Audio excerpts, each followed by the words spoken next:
Hey guys, welcome back to the Podcast on the Move podcast. I'm here today with Ridge Futrell. My name is John Henry White. I'm a freshman here at MC. I play football and I'm an active member of the Pre-Physical Therapy Club, and I'm your host today. As I said earlier, I'm here with Ridge Futrell, and Ridge, why don't you go ahead and introduce yourself? What's up, guys? I'm Ridge Futrell. I'm a pre-med major here at MC. I'm one of John Henry's teammates on the football team. And he asked me to help him out with this podcast, so of course I agreed. He's my teammate. So we're just ready to get started.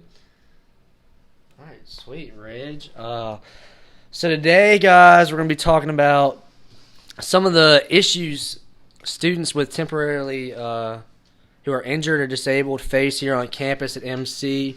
I myself am a temporarily disabled student, and I've encountered a lot of issues, but what I've encountered and faced doesn't always necessarily happen for other people. So to broaden my perspective and see what other people have to go through and endure at MC, I'm going to interview Rich today and see how he's doing with his injury. And I'm also going to propose my solution that can help temporarily disabled students, in my opinion. And we'll delve more into that when we get to it. But first off, I want to ask Ridge what type of injury he suffers from. When did your injury happen? And, how long have you been suffering from your injury? I got injured probably midway through football season, a little over that. That was sometime in October. Say the hardest part of the injury was probably when I was on crutches, which thankfully with my injury wasn't a long time. But now I'm obviously walking without crutches, and so things are much easier now. Awesome. So do you remember the specific moments of when what happened when your injury happened? Yeah, I mean I was playing football, and honestly it was just a pretty normal play, other than the fact I cut really weird and knew something was off but wasn't sure what it was. And then about a week later I found out that I'd torn my ACL and would have to have surgery due to that fact. So you mentioned you were on crutches. How long do you think you were on crutches for? 2 to 3 weeks, you say? Yeah, I'd say about 2 to 3 weeks, probably so. So since you've had your injury and you've gone through surgery, what kind of challenges have you faced on campus? Have you ever been late or missed class because of it? I didn't miss any class, but I did have to wake up and get ready earlier than I usually would, which was fine. And there was one morning I had to get picked up by campus police because I was running late. So thankfully they did that for me. But yeah, I would say that probably the biggest thing was I would just have to wake up most mornings a little earlier to be able to get ready and be on to class on time. One issue I suffered from was being able to serve myself in the cafeteria and eat. Was there any point where you had trouble finding food in the cafeteria or in campus? Yeah, I mean, I definitely think that I think me and you are probably both the same in this way. We don't really like asking people for help, but thankfully I had a good group of friends who, if they were in the caf, they would help me get the food that I needed. And then otherwise, if I wasn't going with friends or something, I would probably just go try to pick up something, so I wouldn't have to, go back and forth inside the caf. But yeah, I would definitely agree with that. How difficult was navigating campus? I know when I was on crutches, and MC is a really, I guess the word would be hilly and rough terrain campus. There's a lot of stairs, and classes are on the second floor and stuff. Did you have difficulty getting to class and navigating campus? Yeah, I think definitely like getting to class was probably the most like the longest process for me. Thankfully, like the classes that I would go in had an elevator that worked, but I know from talking with you, before the podcast and stuff, that there are some buildings on campus you said that may not have had a working elevator, which was tough for you. But thankfully, inside of each of my respective buildings, there was an elevator, which was helpful. So, one issue that I had encountered was, I had to tell all my professors myself, and what made it exceptionally difficult for me was it was the first week of school, so none of my professors knew my face or name, and, telling them right off the bat, like, hey, I'm going to miss X amount of days of school on the first week of school, that wasn't really good, so I had to go back and email all my professors probably like twice that week just to remind them that I wasn't going to be in class. They were probably already getting a lot of emails as it was from other new students, other faculty alerts like that. And so that made it really difficult for me. So, I want to know, how was your experience with emailing professors and telling them that you were going to be in class for several days? And, did they allow you to make up schoolwork? And if you weren't allowed, did you make it up on your own time while you were injured? yeah, so I had, like, I guess I had been in school for a good bit of time then, so my professors had known my face, so I definitely realized, like, the difficulty of that, like, just starting out in that situation of they don't know me, like, I hope they don't think I'm, trying to get out of assignments. I'm genuinely hurt. But thankfully, all of my teachers that I asked for help were able to give me that, and they were very helpful in working with me. I'd say it was hard because you still, understanding that you still have to do all your assignments even when you're, either down from surgery or just not feeling it because you're, in pain and stuff that comes along with surgery. I'd probably say there was some good challenges with that, but my teachers were helpful, very helpful when it came to allowing me to have that time to catch back up on my schoolwork. But I definitely also had to do some stuff on my own time. Another issue that I faced, and this varies for some people depending on how long they're in an immobilizer. And for those of you who are listening and don't know what an immobilizer is, it's this big piece of foam with styrofoam straps on it and a piece of metal on the inside, which essentially just keeps your leg straight. And, when I was still recovering from my injury, sitting in desks and chairs in the classroom was exceptionally uncomfortable, especially on Tuesdays and Thursdays when you're in class a little bit longer for an hour, 15 minutes. It was really uncomfortable, and it sometimes made it hard to pay attention to class, because you're more concerned about your well-being and how you're feeling than what the professor's lecturing about. Did you have any period or time when you wore your immobilizer that you were just significantly uncomfortable in class? Yeah, I was in the immobilizer for about the same amount of time that you were, and I think I would have. Thankfully, there was a free desk, so I propped my leg up next to me. But I definitely see what you're saying, because there were times when I was uncomfortable and would zone out or things like that. But I was allowed to record my lectures, so I could, in a more comfortable situation, go back and listen to those lectures. But you're right, as far as that, that's more time that you got to spend listening and trying to focus in. But I think after that was probably the toughest point of ACL recovery, was during that time where you have to wear the immobilizer. Yeah. Did you at any point, for example, me, I had to come back and take an exam after my surgery, so I had surgery on a Friday, and I had all of the weekend to recover, and I missed class on Monday, and I Zoomed on Tuesday.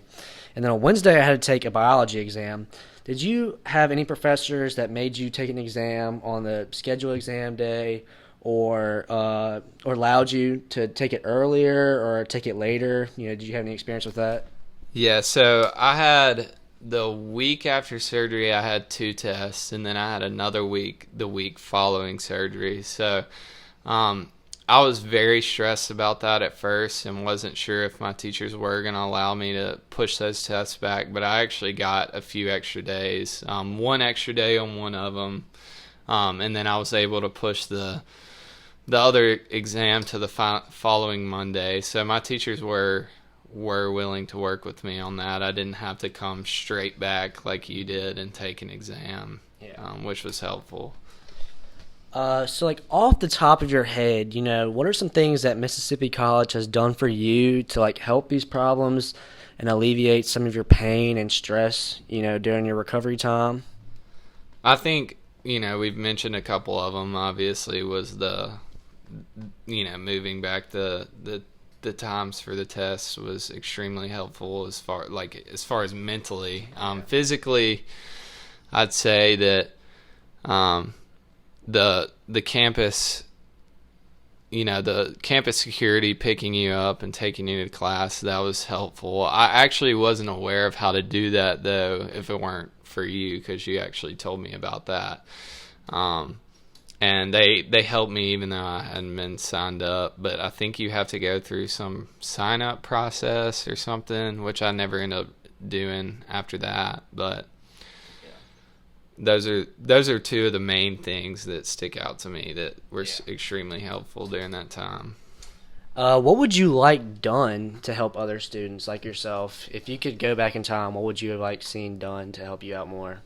I think as far as like doing laundry, that was probably one of the harder things to do, just carrying that, because our laundry room's a flight up. We do have an elevator in the room, but that was one of the things that I remember being particularly tough. And then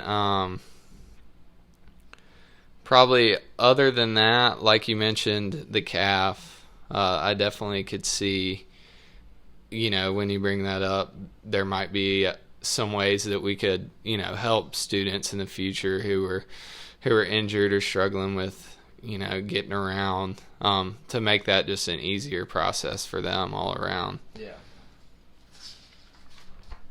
All right, well, I think I have a pretty well-rounded solution to all of these problems and more problems we haven't addressed. And I think one of the main issues regarding temporarily disabled students is that there is not a centralized system. All these solutions we've talked about are on their own and act as their own. Like the RIDE system you mentioned, you have to go register with the Office of Disabilities for the rides, and then you have to individually talk to every professor and email every professor individually about, missing class and extending deadlines and test dates for you. So I think really the main issue is that there's not a centralized approach to this issue. So one of the main issues I suffered with was reaching the Office of Disabilities. I know you said you didn't actually go to the Office of Disabilities, but if you aren't aware, the Office of Disabilities is on the 4th floor of Alumni Hall. So someone who's on crutches or a wheelchair, that's not necessarily easy to reach, and Alumni Hall is, roughly located towards the front of campus. And, if you're a student living in Newman's, the Witt, or, East Tower, that can be kind of hard to reach if you're injured. Have to walk up that huge hill and get into the building itself. And then a problem I encountered is the elevator did not work in Alumni at the time I went. So I went in the elevator. I tried getting up several times. It would not work. I even came back 2 days later and tried, and it still wouldn't work. And so I had to crutch up 4 flights of stairs with a crutch and a mobilizer on my leg. And as you can imagine, you can't imagine that. It's pretty difficult. Right.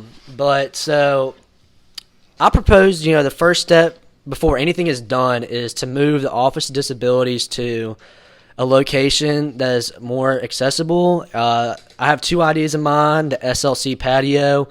It's located pretty close to all the residence halls, I think. It's like right in the middle of like east and west almost. It's really close to the Witt and Newman's. The only people that would really have to walk is people living in Latweb.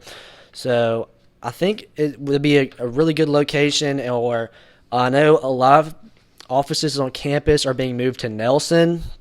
They're trying to move all the offices to Nelson, like a centralized area. So I could see them also moving it to like the first floor of Nelson or the basement of Nelson. Those are really two areas that are easy to reach. And the financial aid office has recently moved out the basement of Nelson. So you can go ahead and move it right back in there. And this wouldn't necessarily be too costly. The only cost I'd see would be if they had to remodel, if they wanted to remodel offices and paint the walls or rearrange the structure of the room, which I wouldn't really think would be that necessary, seeing as the Office of Disabilities right now is almost literally just a secretary desk and like two office rooms and just a bunch of forms.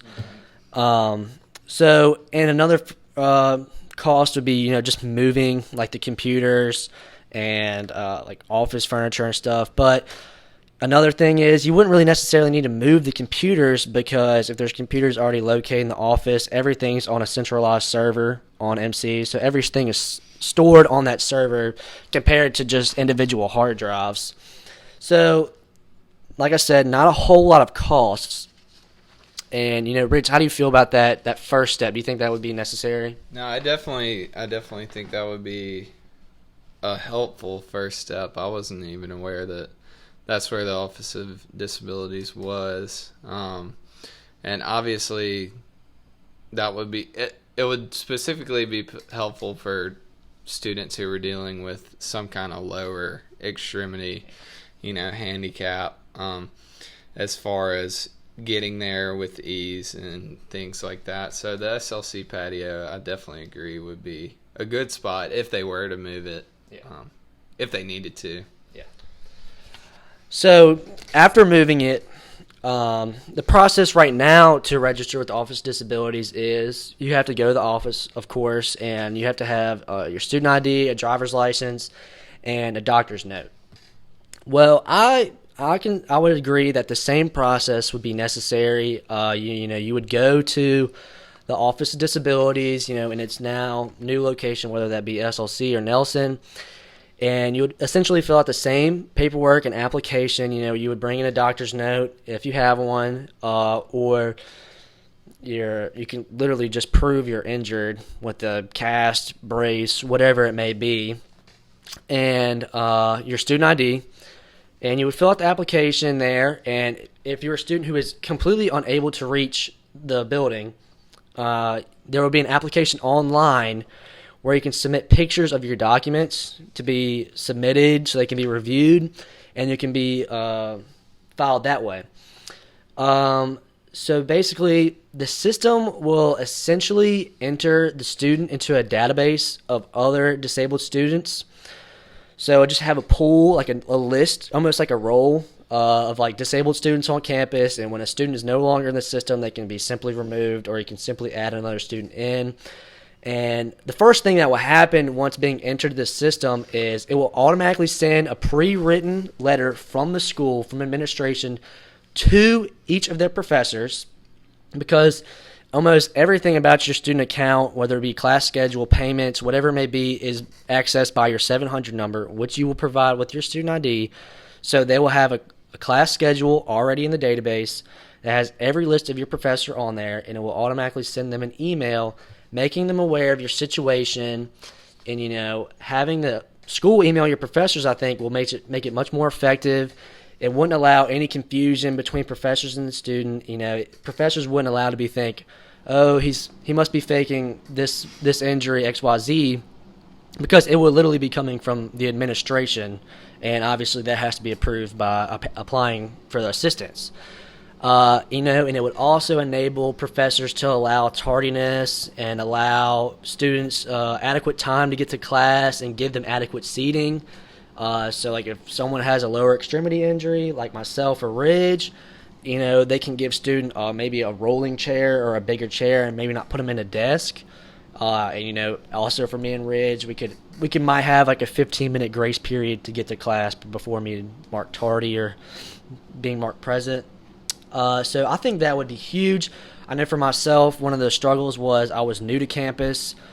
So emailing professors and stuff like that was very new to me. And, this is my first time even seeing Mississippi college professors. So they didn't know who I was. Ridge, would you think, this aspect of the system would be beneficial to you? Yeah, I definitely agree with what you said about the online portion. I think that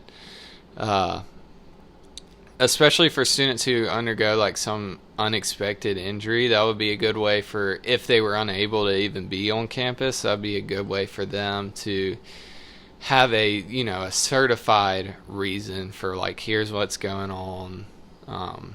And just keep it, because I know that like at MC there is a culture of professors who care. They do genuinely care, but they also don't know what's going on either, especially if there isn't a certified document stating that. So I definitely think that would be extremely helpful for injured students in the future.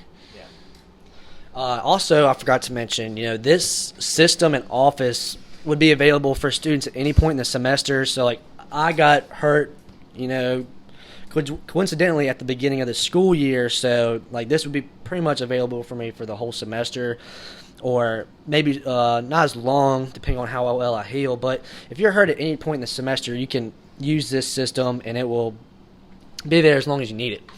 So the next thing that the system will also do is, you will already have a picture of your class schedule in there because of your 700 number, which literally has everything about your existence in there. It will have a schedule of your class schedule, and that was kind of redundant.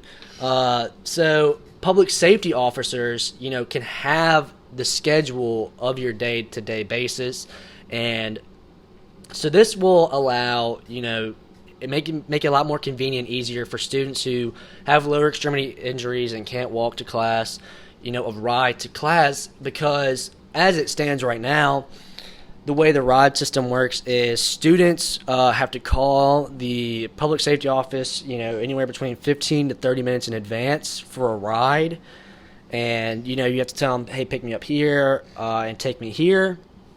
So, this will save a lot of time for students. A lot of students, might be in class, so you can't really just whip out your phone in class and start making a phone call. Or, if you need to make that phone call, then you have to step out of class and you miss valuable lecture time. And then if you're using your phone, you can't really record the lecture if the professor's not recording it. So there's a lot of issues that spawn or are created because of that. So now public safety officers will have a clear schedule of the students' day-to-day, business, and know when and where to pick them up and drop them off, and students can also, schedule every day, so or by the weekly basis, so students can go on the website and sign into their MyMC account and schedule when they need to be picked up, or if they don't need to be picked up that day. And this will just make it a lot more easier and smoother, because public safety officers will have a clear schedule of like who they need to pick up for the day and where to pick them up if they don't need to pick them up. So I think that will make it much, much smoother for students. And, like I said, it could be either a weekly basis or a day-to-day basis. You wake up that morning, you schedule, if you need a ride or if you need more rides to the cafeteria and such. And, this will only be on campus, of course. Like, public safety officers are not a taxi service. It wouldn't be like driving them to Walmart or anything like that. It would just be around campus. So, Reg, I just want to hear your thoughts on that. No, I definitely agree with that. I think that's something that, unless you had been through the injury, you probably wouldn't have thought of yourself. So I think that has given you, kind of a new perspective for how, like, say you have a class in a different building afterwards, directly following the class that you're sitting in. If you had already scheduled that online, or if something kind of like an Uber system but on campus where you could go on discreetly online and schedule that without interrupting class time or things such as that. So I definitely think I definitely would agree with you. That would be a cool system that could be put in place. Additionally, I believe students could be given a temporary handicap parking pass to use around campus. So, like, one of the main issues people might have with the ride system is, it's going to cost the campus more money for gasoline to fuel the patrol cars because now they're going to be driving students all around campus. But, to eliminate that, if students want to drive on their own and they don't feel like filing for rides or filling out the form for rides that week, they can have a temporary parking pass to use around campus. And it's obviously not going to look like a normal handicap pass, so they can't use it in public. It might be like a yellow sticker or whatnot, and it might just be associated with their parking tag number. So when officers go to look up their tag when filing a ticket, they'll see, okay, they're temporarily injured, they can park here. So I believe that they could reserve some spots in front of buildings. There's a lot of faculty parking in front of buildings, a lot of guest parking in front of like alumni and stuff like that. So if you just reserve maybe like 3 to 4 spots for temporarily disabled students, paint them a different color, orange, whatnot, whatever color you want. Just give students an option, like don't make temporarily disabled students just either walk or use the ride system, allow them to have a little freedom if they choose.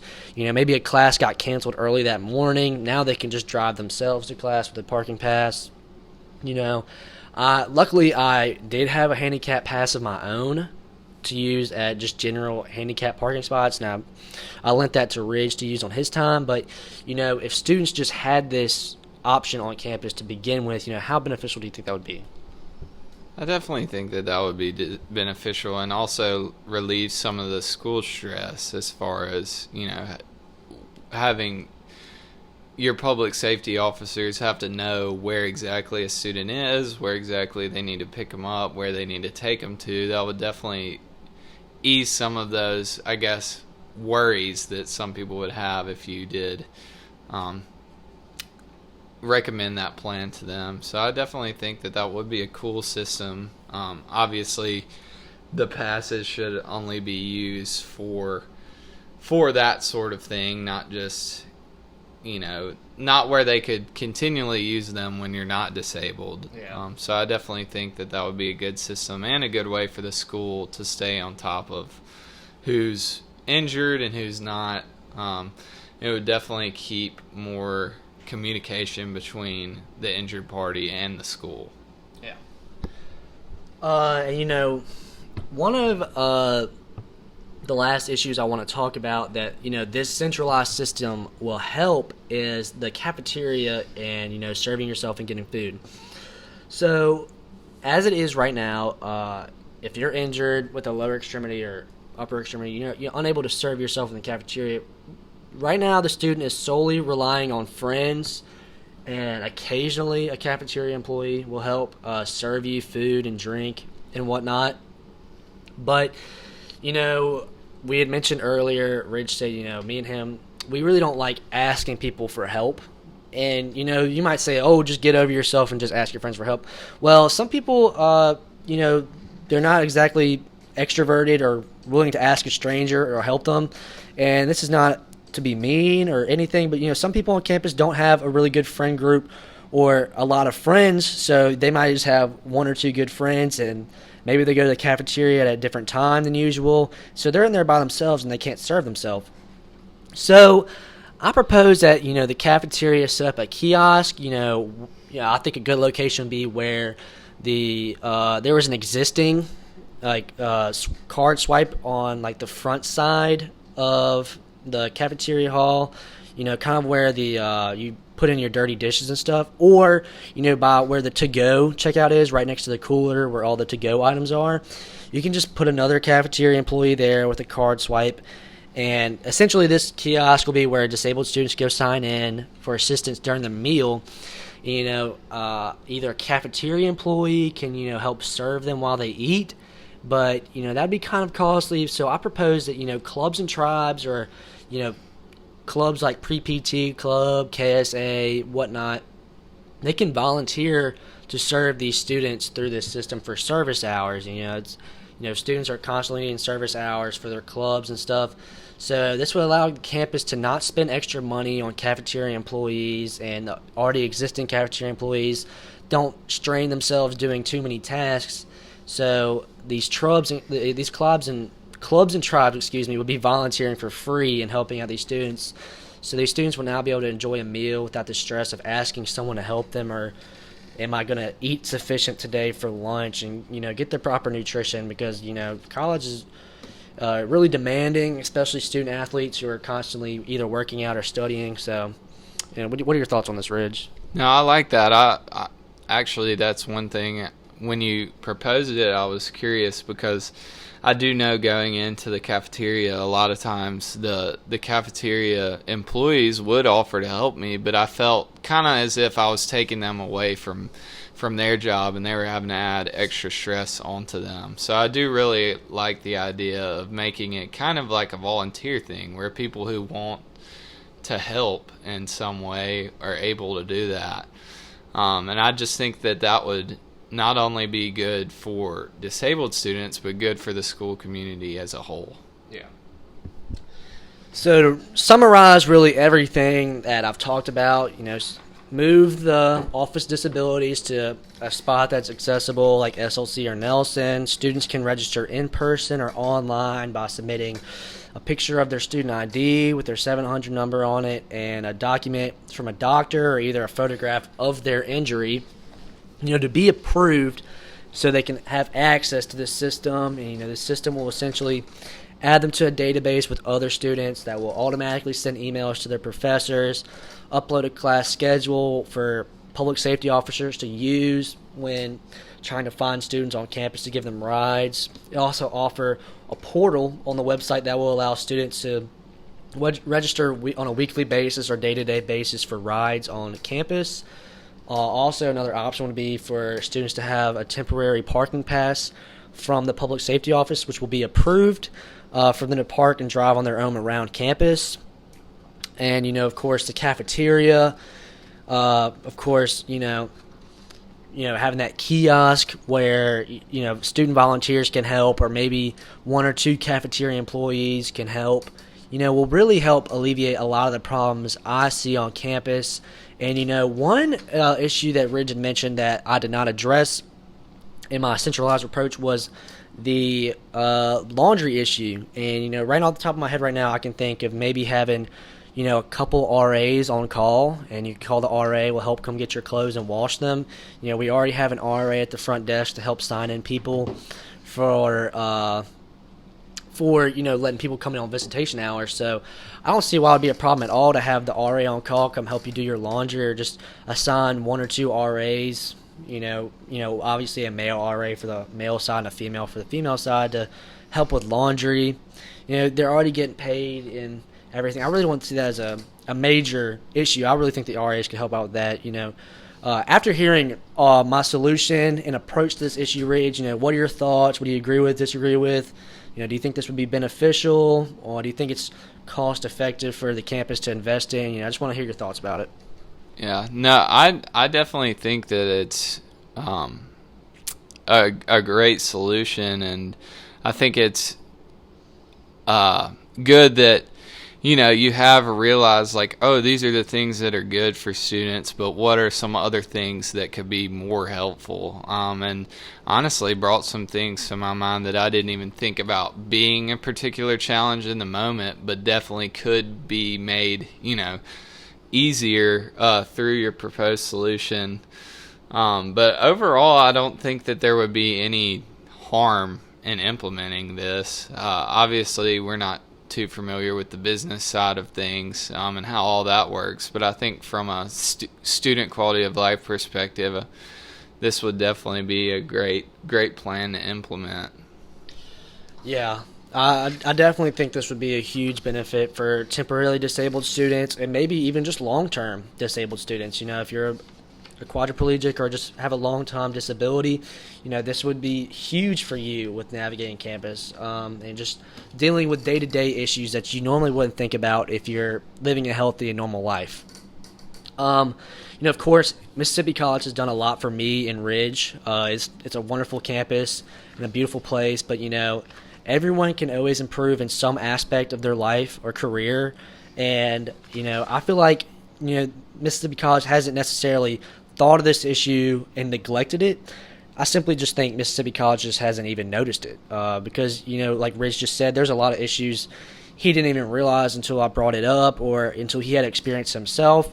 And to not sound mean, or maybe he already has, I just don't think a lot of faculty members are having to come to work and commute and navigate campus with like lower extremity issues of crutches or anything like that. So they might not even realize these things are happening unless it's brought up to them. And I think Mississippi College is doing a great job, but this is one thing that can take Mississippi College to another level of being a Christian university and serving others. And you have any final words, Ridge, about this? Nope, I appreciate you having me on the show today, though. All right, guys. Well, thank you for listening and taking your time out of the day to hear what we have to say about Mississippi College. I hope this opened your ears and enlightened you on what's happening on campus. And just have a great day, and God bless you.